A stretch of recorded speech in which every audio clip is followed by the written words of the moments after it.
Daniel Padilla at Kayla Estrada spotted na magkasamang nag-date. Grabe, super sweet ng dalawa. Grabe mga ka-showbiz, trending na naman sa social media ang panibagong chika tungkol kay Daniel Padilla.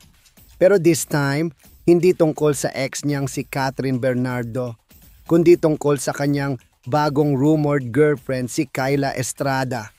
Oo, tama ang narinig nyo.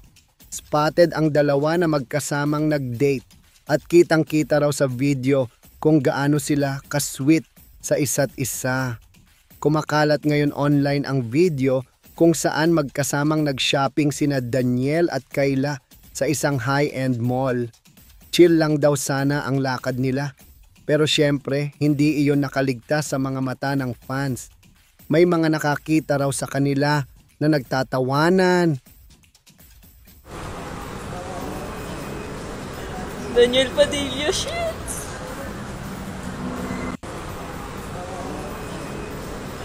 Daniel Padilla, shit! Nagbibigayan ng tingin at halatang komportable na sa isa't isa.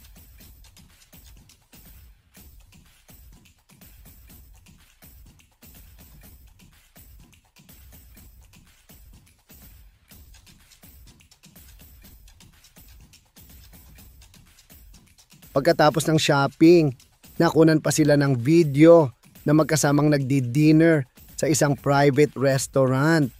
Dito lalo pang kinilig ang mga netizens dahil makikita raw kung paano inaalagaan ni Daniel si Kayla.